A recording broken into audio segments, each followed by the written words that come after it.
the way that the attention engineers at Facebook are incentivized, like, okay, well, how much time is the average user spending on Facebook? And how do we increase that, regardless of increasing the value that they're getting from the service? As long as they stay on the site, that's good.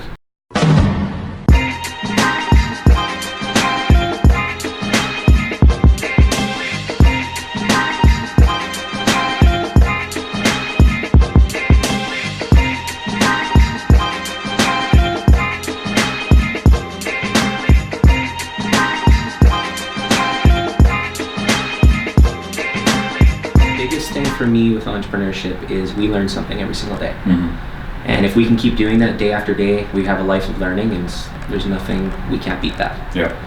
And always go to bed a little bit wiser than you did getting up. I hope so. Yeah. That's the goal every single day. If we can do that, we're winning. We got it? We're ready to go. We're ready to go? Yep. All right. Let's get this started. Do it. Hashtag Talk to JV show with Mathias Jonsson today. Mathias, I've known for a little while, and he's at Standard Scaffold. And Mathias, I'm excited to have you on the show.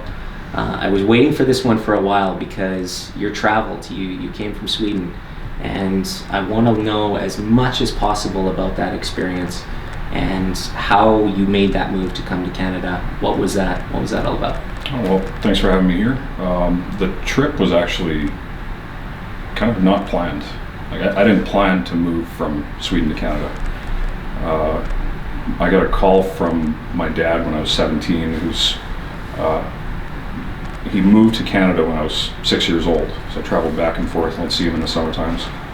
And then he said, son, you might want to sit down. You're gonna have 2 twin sisters. He said, do you want to come see them? I said, yeah, absolutely.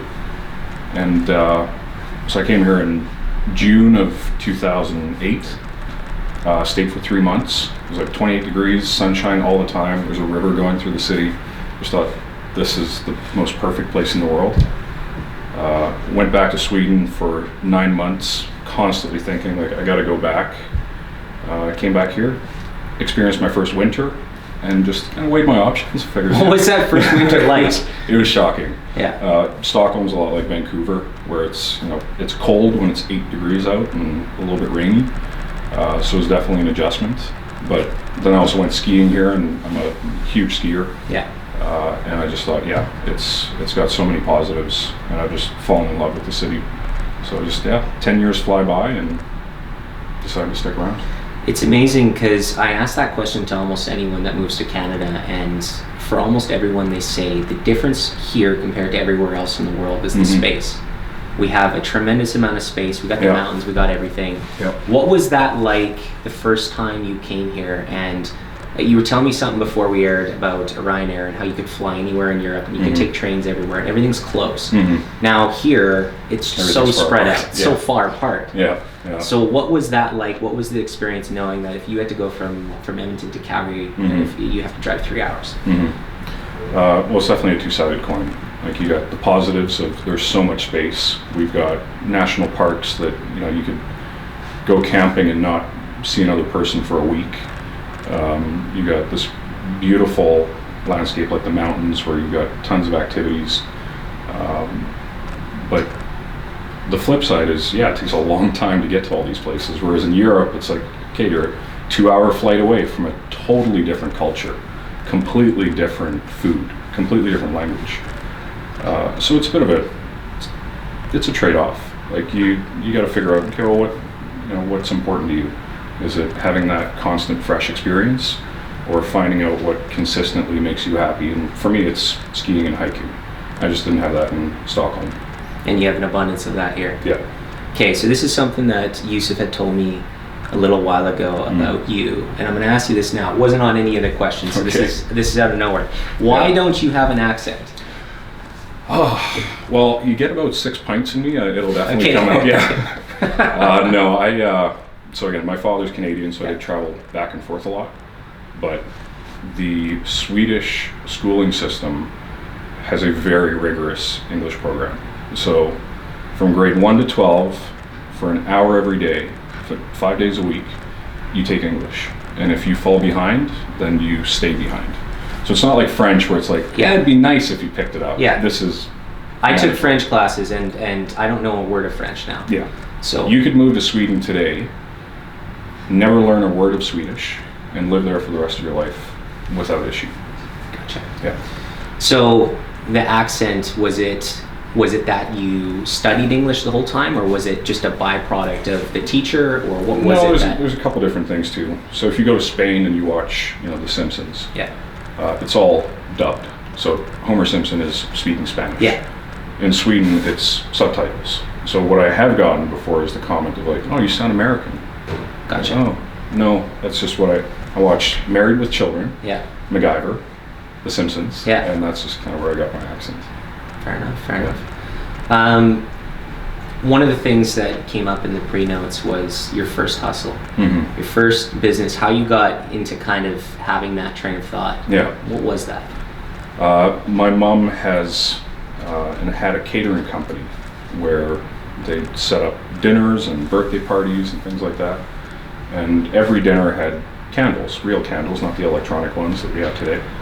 And at the end of the dinner, these would all go into a bag and they'd either get tossed out or donated somewhere. And we had the idea of bringing them back home, putting a giant pot on the stove, melting them all, and then like straining out all the little candles and the little bits, or the strings. I love that. And putting coloring in there and putting it into mason jars and then just selling them.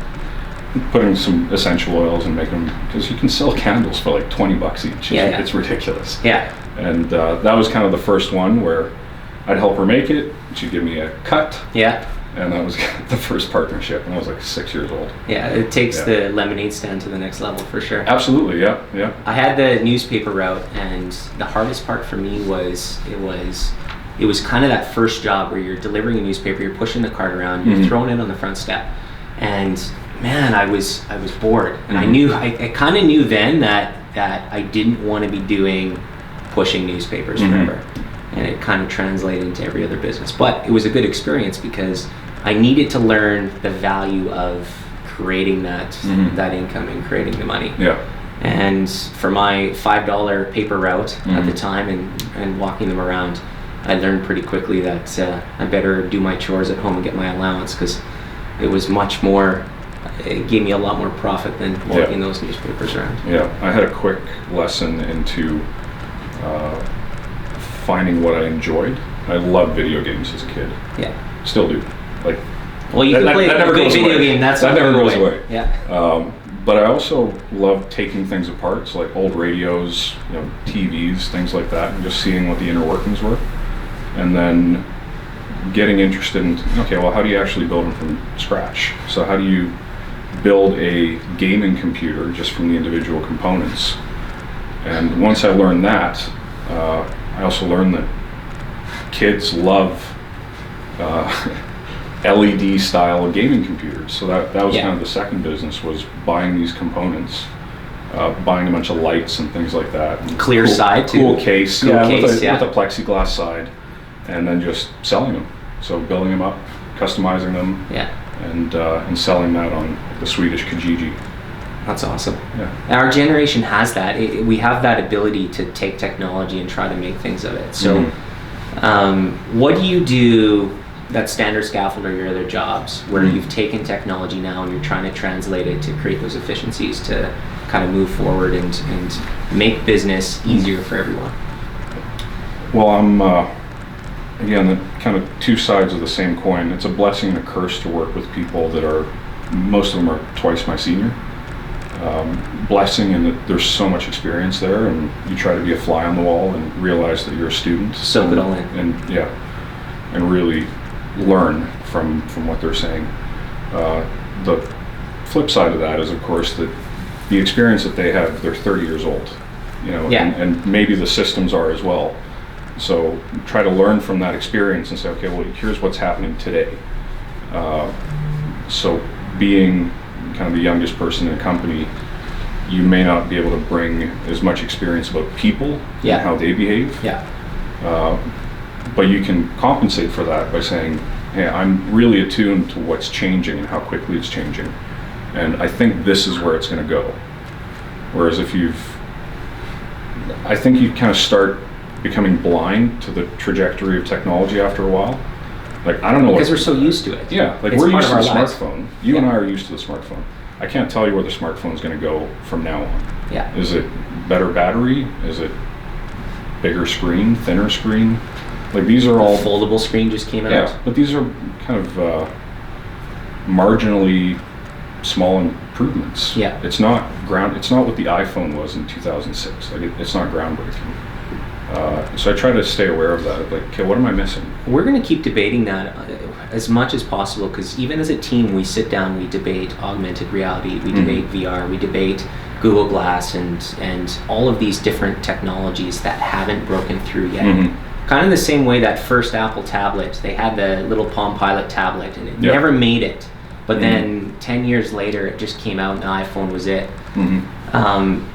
We keep debating where that's going to go, and I'm not sure I have a stance on it yet. But we're so integrated in it. As long as we stay up to date with it, I think it's going to keep improving our lives. One theme that's pretty interesting is that technology keeps getting closer to us. So before it was, you got your information from a TV that's over there, and then it was your desktop, which is always in your office, and then it's a laptop where you're sitting like this and it's always with you, and now it's a phone that's never apart from you. Like, this thing is always. It's always within 5 feet. Yeah, and then a smartwatch where it's tracking biometrics and things like this. So we're getting really close to it, and I don't think I'd be wrong to say that what the Palm Pilot was to the iPhone, the Google Glass is to kind of integrated technology, where this is something that we're no longer detached from our technology. It's become a part of us. Part of us. Yeah. We'll move there eventually. I think if you go 100 years, maybe not, but you extend that out farther and farther, it's just going to become more of us. I think within our lifetime. In our lifetime? Yep. Well, you touched on something earlier. You talked about the autonomous car. We know the autonomous car is coming. It's coming within the next 5 years.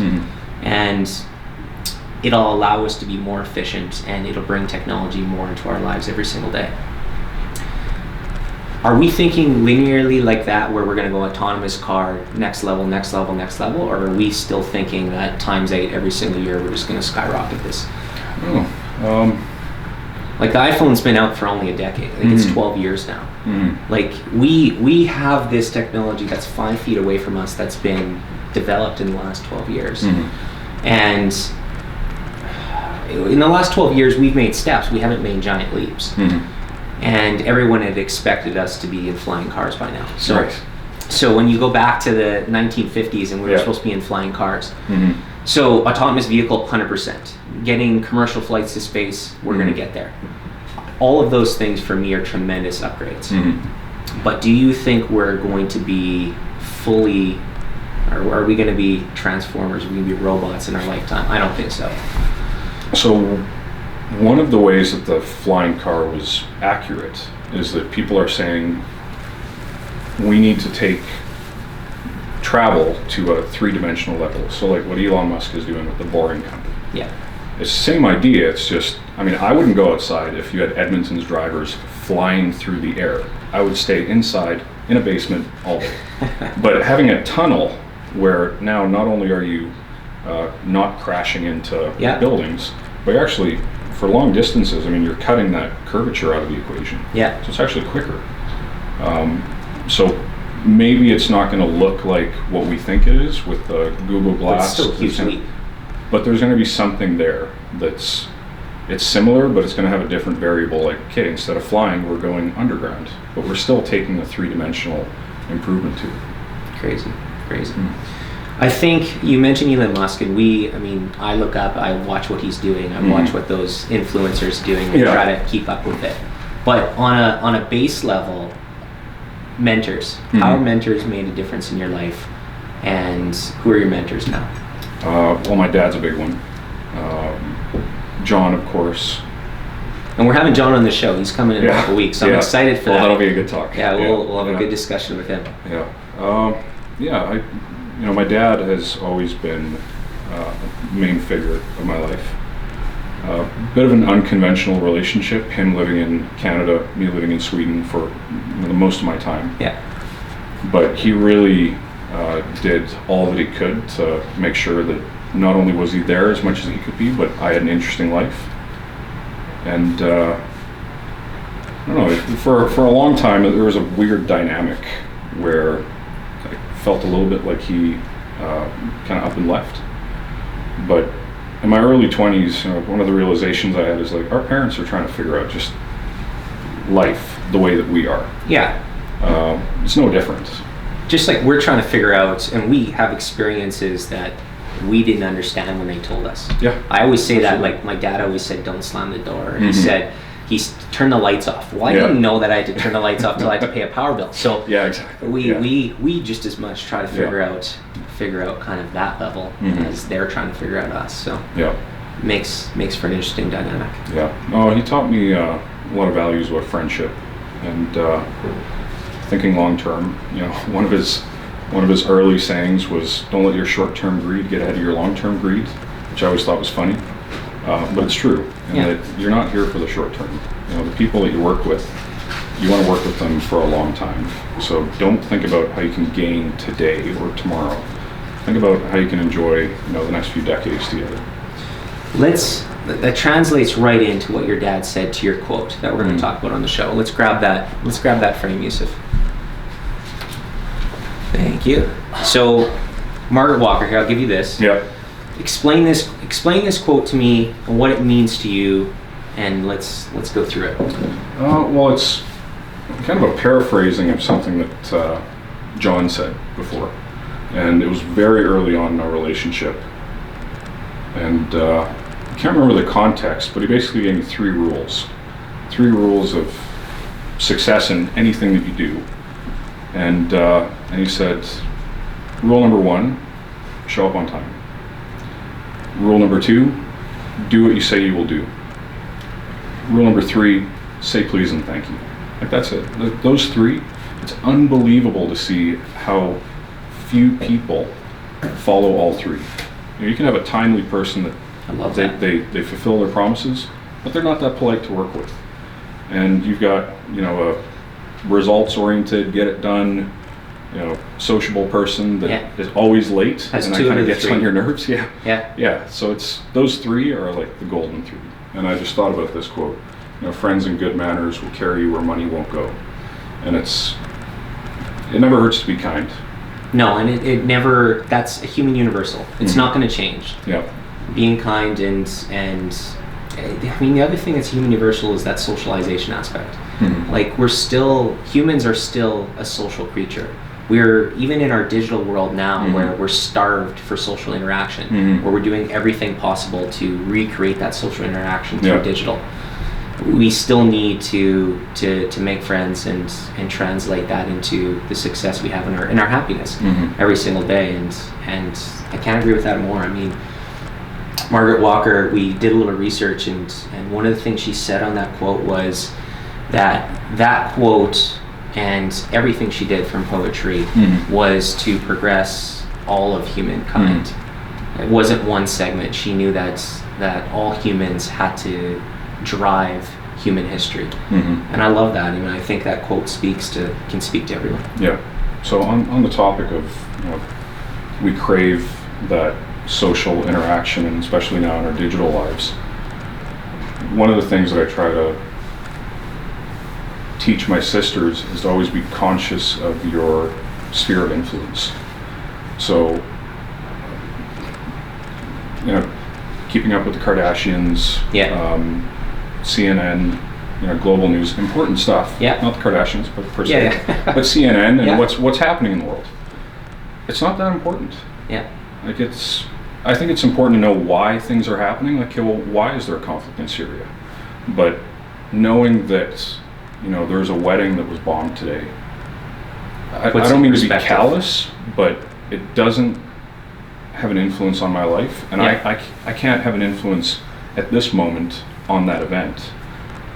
So I try to focus on your community, your workplace, your coworkers and friends, your family, what can you directly influence, and define what that is, and then just cut everything else out. Like, I don't care what Trump does. Like, I really don't. There are people that are obsessive about it, and that's what CNN preys on, is that obsessive, like, soapy drama, trying to get people to get hooked on it.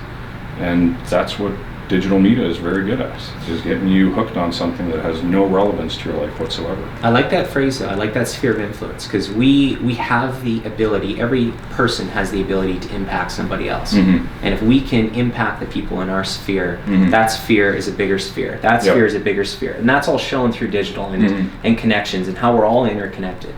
So if we take that sphere and we make a difference in our sphere, that's our sphere is going to make a difference in other people's sphere, and it's going to translate it throughout the world. And it's powerful. And I think digital does that. I think digital provides us with that power. Now we're just learning how to control it. So we are getting better at customizing it for our own needs. That it's no longer the just the general, like, everybody goes to the same news site. And again, two-sided coin here. Back in the 70s, everybody was watching the same news. There was the same narrative across an entire nation of, okay, well, this is what happened and this is what it means. Like, the rise of fake news is this conflict between two narratives of, you got the left and the right.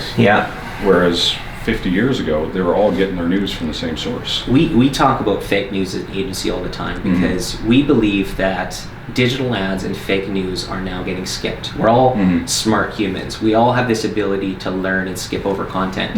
And it's making content with value way more powerful. And as much as fake news is consuming our social feeds, I believe that fake news blockers and we as a race are going to be able to skip over that content faster and faster and get what we need, which is more valuable, quicker. And that's what we try to translate to brands, right? Give value, push out value, and if that value gets pushed out, then people are going to see that and they're going to consume it. We only have a certain amount of time per day that we can go on our phones, and as it is, we're trying to limit the screen time.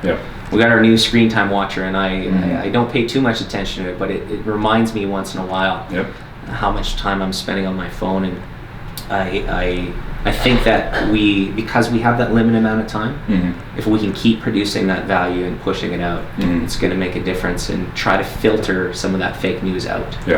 It's going to take time, though. It does. It's not going to happen overnight. All right, well, let's finish off with a rapid round. Let's go through a couple questions and tell me which you prefer. So, Apple or Android? Android. Oh, man. Oh, come on. Really? I saw the green text come in this morning, and I knew it was probably Android. Well, so I heard this funny comparison before, and if you take a little bit of offense to this, it's okay. So again, growing up building computers, of course PC. You don't get a whole lot of people building Apple products because they probably get sued. And there's no instruction for it. The problem with a PC is it breaks a lot. Like, there's blue screens, and then there's incompatible software, and then but you get so much freedom. Whereas with Apple, it's like, okay, it's purely functional. Like, this is the box you're going to fit in. And I've heard the comparison of, a PC is like a Ducati. Like, really fast, you can do a lot with it. But holy hell, if something goes wrong, you're screwed. A Mac is like a tricycle. Very difficult to fall off. Can't do a whole lot with it, but no. And you see, we don't take offense. We have this debate all the time in the office. And we're like, I'm all Apple. We got all Apple. We're from the design setting, design programs. I mean, Apple's all about design, and we take that creativeness and the branding that they did, and we just consume it. Absolutely. But then there's some other people in the office that have their Androids. Q's got his in his hand right there. And we debate it all the time, but there's no offense either way. We can go either direction. Facebook or Instagram? Neither. No. Okay. But again, this sphere of influence thing. If I can't pick up my phone and call someone, are they that close? I'm not a big sharer of information, and that's not because I'm privacy obsessive or anything, but I love my friends, but I don't care about their social feeds. Yeah. If they did something cool, I'm sure they'll tell me about it over lunch, and maybe they'll show me their Instagram feed. But it'll be something that they find worth telling me in person, not something that I have to like stay up to date on. And I have used it before, and I realized that it is addictive. It's totally... it's that starve for attention and starve for socialization that I was talking about. Yeah, it's...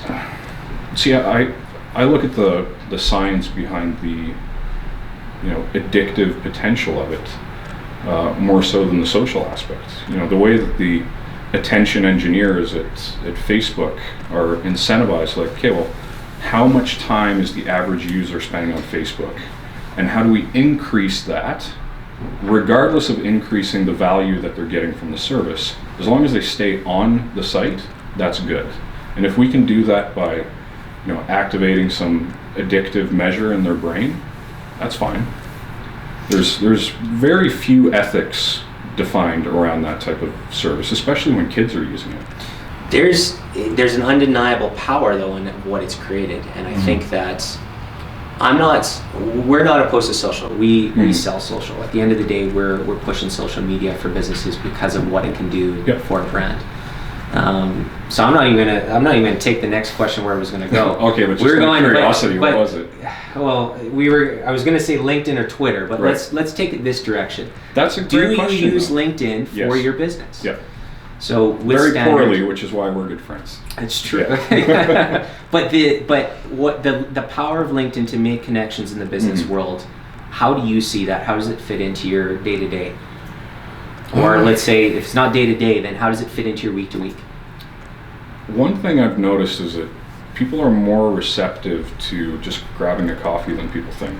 Like if you reach out and just say, "Hey, I see that you've done this before," or a friend told me about you and said that this is your experience, I'd love to learn a bit more. Very few people will say like, "Hey, I'm too busy." Yeah. If it's just a coffee, you're not trying to sell anything. You just want to learn about them. Selling on LinkedIn is not. We recommend that to nobody. It's not going to win. But the soft touch point, if you can get and contact someone and ask them to go for coffee, and they have that touch point with you, and then you pick up the phone in your sphere of influence, you call them, you're going to be able to make those connections. So we see power there all the time. Yeah. What about from the company standpoint? What do you see in the value of taking LinkedIn and pushing it out through LinkedIn Publish? I've got a friend named Ben Gillum, works for Scorpio Masonry, who does this really well. So for the past few years, he just puts out like, "Hey, here are architectural stone facts." Now it's like architectural stone fact number 578. And he'll just tell you something about Indiana limestone that you may not have known about. Yeah. And maybe he only gets 3 to 5 people that like really look at it and get value because it was relevant to them at that point in time. But I think that's the right way to do it. It's like educate your clients. If you can provide pure value, those touch points go a long way. They become memorable. Yeah. And in the end, it translates when that person needs masonry, for your example, then they're going to remember you. Yep. And we talk about that all the time, and that's where I think it can make the biggest difference. Okay, Netflix or Crave? Oh, Netflix. Never used Crave. Never used Crave yet? No. I Crave, for me, that they got the HBO now, they got Game of Thrones, and I haven't got it yet, but it's on the list to crush in the next little while. So let's just say I've watched every Game of Thrones episode, but I didn't do it through Crave. Okay, Netflix favorite show? Oh, that's another great question. Let's take that out. What's the one you've watched recently that's made the biggest impact? For a show? For a show, documentary, anything. Probably Cooked with Michael Pollan. Yeah. So I love to cook. I've always loved food. And he had a great saying on good nutrition and just enjoyment of food. Because I've gone through, all stages of health and nutrition kind of research of, complete ignorance to just obsessive information gathering and like analyzing what's the best way to cook my broccoli and then just to this point now where it's like, okay, well, there are a couple basics that matter and everything else is just kind of noise. Yeah. And he said, so there are 3 things. He says, Eat whole foods, mostly plants, not too much. Just those three. That's it. It's just basically eat whatever your grandmother can grow in her garden. You know, mostly vegetables, and don't eat too much. You know, don't shove your face until you just can't move, and you know, be mindful about it. I'm guilty of that. I have been. Oh, absolutely. Sometimes that turkey dinner when it comes through, and yeah. Oh yeah. You just get too excited. And you make it happen. So, well, Mathias, I like to thank you for coming. Hey, We're excited to have Jon in a couple of weeks. Yeah, I'm sure you'll come up again. I want to hear about that one. Well, I want to hear you'll about see all the it. stuff that you can't include. Yeah, all the stuff that comes up in the episode that gets cut. But we'll leave that for now. Yeah. And I'm sure he'll watch this episode and then prepare himself accordingly. So, let's do a little photo shoot and then let's get you back on your day. Thanks for coming in. Right on. Thanks, Andrew. Thanks again.